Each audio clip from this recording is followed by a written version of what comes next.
week 19 of our 40 Weeks of Prayer series. This week we're going to be looking at an Old Testament passage in Isaiah chapter 40, verse 8. And it says that the grass withers, the flower fades, but the word of God will stand forever. When I think about that, I have to look at stand forever. What is forever? Forever is eternal. There's nothing that's going to take away this word of God, his breath, from standing. Nothing. Last week in week 18, we looked at how we are encouraging one another. And to me, one of the greatest encouragements is through the word of God. But we're going to go back a couple verses. And in chapter 40 of Isaiah, verses 6 through 8, it says, and a voice says, cry. And I said, what shall I cry? All flesh is grass, and all its beauty is like the flower of the field.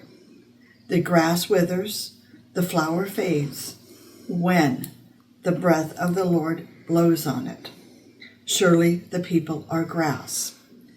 The grass withers, the flowers fade, but the word of God will stand forever. So I think about the seasons of life, but I'm going to go and looking at it in the seasons that we know about: winter, spring, summer, and fall. In winter, when we look outside, many of the trees have lost their leaves. They look dead.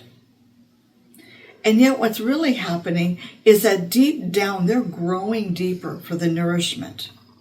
They're nourishing their things. So we can see maybe at the end of the tips a little different of color. But we don't see any fruit. We don't see any leaves. We don't see anything on the trees. Again, they're looking dead. They have the cold, harsh winds, all the different things that come. So how are we at building our roots down? And we've had several aspects of messages before in the prayer series about building our roots deeper, about growing deeper, about abiding in him. And so during those winter months, maybe there's a season of your life where you're just tired and you want to rest. Rest in the Lord. Rest in his word. Spend a few moments with him. I've had lessons, what I call lessons from my back, when with physical illnesses and diseases of arthritis, I couldn't do anything. I could not move. And I'd say, God, what do you want? I'm not able to do anything.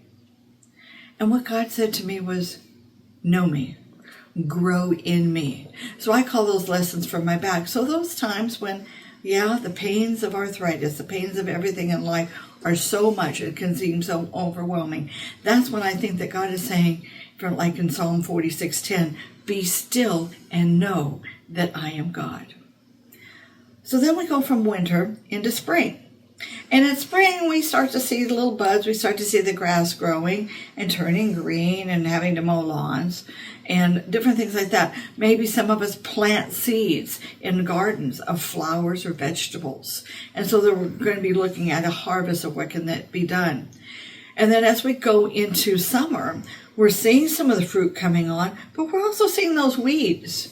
And we have to take out those weeds. And back in lesson week 14, we talked about taking every thought captive.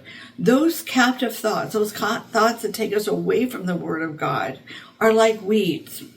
And my mission statement of why I've written the testimonies and the books that I've written has been for the understanding of the Word of the Lord of God. That it was talking about in there the sower of the seed. The seed was scattered here and there. Some grew, some didn't. But the aspect of without understanding, the evil one can snatch us away. And I don't want anybody to be snatched away like a weed that grows and chokes out that fruit. I don't want us to be snatched away. So as we go on summer, and when we look at Galatians 5:22 and 23, it's interesting that it says the fruit is only single. The fruit of the Spirit is, and it will go through love, joy, peace, patience, self-control, all the kindness, all of those different things. It's one fruit. It's not like an apple tree, a cherry tree, a tomato plant, which I love tomato plants. My husband says I plant too many tomato plants, but I love to can. So anyway, we have those fruits that are coming out. So are you taking out the weeds of your life? Remember that the grass in the fall time, we watch and we start to see that the grass is withering away. It's becoming dead and brown. The flowers may have fallen, but the word of God stands forever. And so in the fall, we're taking up that harvest. Many of us preserve with their canning and freezing. Our stores are full of fruits from the vegetables and things that the farmers grow. What is the fruit that you're doing? Because remember, the word of God stands forever. So our prayer this week is really simple. God, I want to know that your word, and I want to be able to stand firm on your word because your word is forever. I'm like grass. You can blow on me and I'm going to be gone. What am I leaving behind? What's my legacy? I want to be known that I have known you. For our pastors and ministers and leaders, let them know that the word of God is truth and they stand fully on this. We don't want them to think about teaching other ways and means that the government or anybody has, but we want them to teach solely on the word of God. And for those out there, they're hungry. They are hungry to know the truth. May you figure out ways that you can help to share the truth and the fruit of the Spirit so that they know that this stands forever. It's not a movement. It's not a fad. It's not a trend. This word of God is forever.